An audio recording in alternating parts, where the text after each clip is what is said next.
அஸ்ஸலாமு அலைக்கும் வரஹ்மத்துல்லாஹி வபரகாத்துஹு. எல்லா புகழும் அல்லாஹுக்கே. நபிமார்களுடைய வரலாற்றை பார்த்துட்டு வந்துட்டு இருக்கோம். அந்த வரிசையில இன்னைக்கு நாம பார்க்க போறது நபி ஹூத் அலைஹிஸ்ஸலாம் அவர்களுடைய வரலாற்றை தான் பார்க்க போறோம் இன்ஷா அல்லாஹ். அல்லாஹு தாலா திருக்குர்ஆனில் கூறப்பட்ட 25 நபிமார்களில் நபி ஹூத் அலைஹிஸ்ஸலாம் அவர்களும் ஒருவர் ஆவார்கள். நபி நூஹ் அலைஹிஸ்ஸலாம் அவர்களின் காலத்தில் வாழ்ந்த மக்கள் சிலைகளை வழிபட்டு வந்ததால அல்லாஹு தாலா வெள்ளத்தை கொண்டு அந்த மக்களை அழித்தான். நூஹ் அலைஹிஸ்ஸலாம் அவர்களுடைய வரலாற்றில் இதை பற்றி நாம தெளிவாக பார்த்திருப்போம். அதில் நூஹ் நபியும் சில மக்களும் கப்பலில் ஏறி தப்பித்தார்கள். அந்த மக்களின் குழந்தைகளும் பேர குழந்தைகளும் உலகம் முழுவதும் மக்கள் தொகையை பரப்பினார்கள். எனவே அந்த வழித்தோன்றலில் வந்தவர்கள்தான் ஆது சமூகத்தினர். ஆது சமூகத்தினர் ரொம்ப பலசாலியானவர்களாக இருந்தாங்க.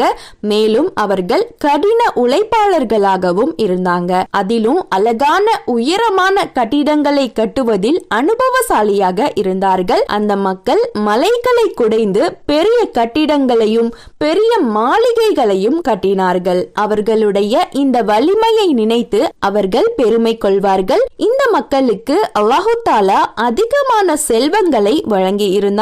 ஆரம்பத்தில் இறைவனை வணங்கி வழிபட்டு சிறப்புடன் வாழ்ந்து வந்தாங்க. காலப்போக்கில் ஷைத்தான் அவர்களை வழிகெடுத்து விட்டான். இறைவனை மறந்து சிலை வழிபாட்டில் மூழ்கினார்கள். எனவே அந்த மக்களை நேர்வழிப்படுத்துவதற்காக அவர்களில் ஒருவரை தேர்ந்தெடுத்து அந்த மக்களுக்கு இறை தூதராக அல்லாஹு தாலா அனுப்பி வைத்தான். அவர்கள்தான் நபி ஹூத் அலைஹிஸ்ஸலாம் அவர்கள். ஹூத் நபி அந்த மக்களை இறை வழியில் அழைக்கிறாங்க. மக்களே, இறைவன் ஒருவன் தான், அல்லாஹு தாலா தான். நான் அல்லாஹ்வின் தூதர். அல்லாஹு தாலா தான் அனைத்தையும் படைத்தான், நமக்கு அனைத்தையும் கற்றுக் கொடுத்திருக்கிறான், மேலும் நமக்கு அனைத்தையும் கொடுத்திருக்கிறான். எனவே சிலைகளை வணங்குவதை விட்டுவிட்டு அல்லாஹ்வை மட்டும் வணங்குங்கள் என்று சொல்றாங்க. மேலும் நீங்கள் செதுக்கிய சிலைகளையே நீங்கள் எப்படி வணங்க முடியும்? அந்த சிலைகள் எப்படி உங்களுக்கு கடவுளாக ஆக முடியும் அப்படின்னு கேக்குறாங்க. ஆனா அந்த மக்கள், நீ யார் எங்களுக்கு அறிவுரை சொல்றதுக்கு? நாங்க எதுக்காக உன்னோட பேச்சை கேட்கணும் என்று கூறி ஹூத் நபியுடைய பேச்சை அந்த மக்கள் கேட்கவில்லை.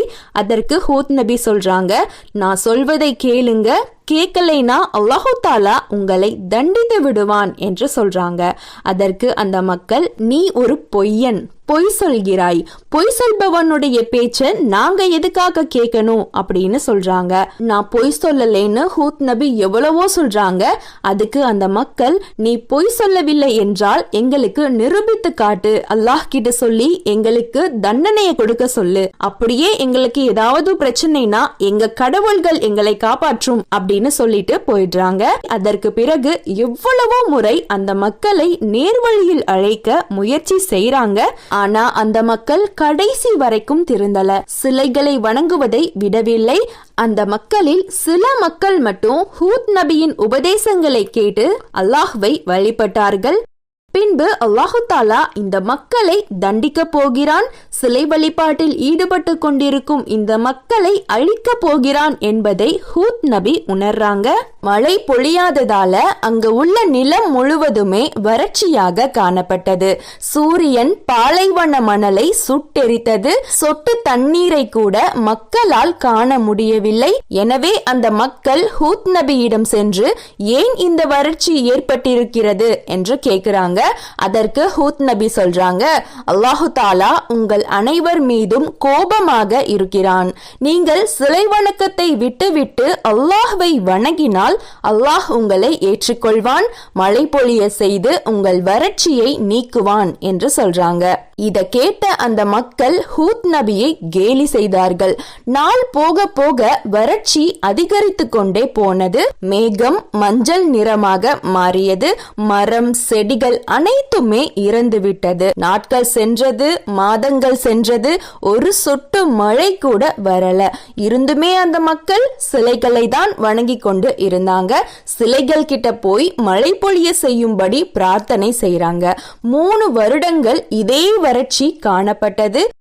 ஒரு நாள் அல்லாஹு தாலா ஹூத் நபியிடம், இறைவனை ஏற்றுக்கொண்டவர்களை அழைத்து கொண்டு இந்த இடத்தை விட்டு வெளியேற சொல்லி கட்டளையிட்டான். ஹூத் நபியும் இறை நம்பிக்கையாளர்களை அழைத்து கொண்டு அந்த ஊரை விட்டு வெளியே சென்றார்கள்.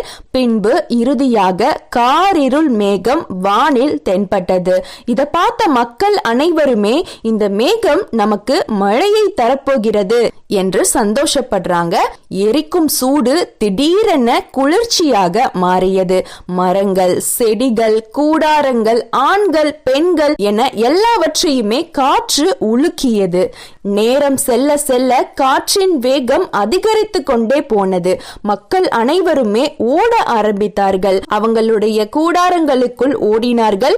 ஆனா புயல் பலமாக வீசியதால அந்த மக்களுடைய கூடாரங்களை அனைத்தையுமே காற்று கிழித்து எறிந்தது. மழையை குடைந்து கட்டிய உயரமான கட்டிடங்கள் அனைத்தையுமே காற்று அழித்தது.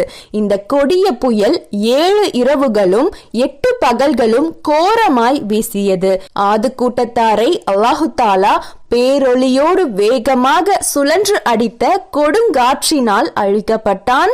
இறைவனை மறந்து இறைவனுக்கு இணை கற்பித்து சிலைகளை வணங்கி வந்த அந்த அனைத்து மக்களையுமே அல்லாஹு தாலா புயலில் சிக்க வைத்து அழித்தான்.